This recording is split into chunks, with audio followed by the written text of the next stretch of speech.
Bu animeni ko'rmaganlar iltimos hoziroq ko'ringlar. Anime yosh bolalar multigi deydilar, shu videoni yuborib qo'yinglar.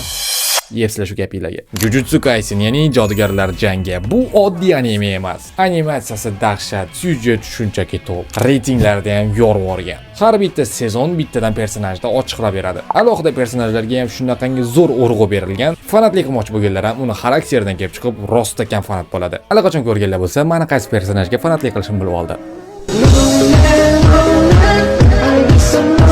Anime 0-qismdan boshlanadi. 0-qismning bosh qahramoni Yuta. To'liq film davomida juda ham zo'r ochib berilgan va birinchi sezonda esa Itadori Yuji. Itadori ham juda ham ajoyib personaj. U yosh va ichida konfliktlari bor. Xuddi hozirgi yoshlarga o'xshab. Ikkinchi sezonda esa Gojo Satoru va keyingi sezonlarda ham xuddi mana shunday davom etadi. Toji fanatlari bo'lsa ham izohlarda yozib qoldilar. Xullas, bu animeni ko'rishinglar shart. Animeni qatdan ko'ramiz deyotgan bo'lsalar, TVcon degan dastur bor. Bu dasturga kirasizlar va oylik obuna sotib olib, o'zingizlar xohlagan animelaringni va xohlagan filmlarni ko'rsanglar bo'ladi. Xohlasanglar o'zbekcha, xohlasanglar ruscha. Xullas, animeni ko'rib olib yoki ko'rib bo'lganlar izohlarda o'zingizlarga yoqtirgan personajlarni yozib qoldiringlar. Va sizlarga ham mana shu kabi kiyimlar yoki figurkalar kerak bo'lsa, Figurkozga obuna bo'linglar.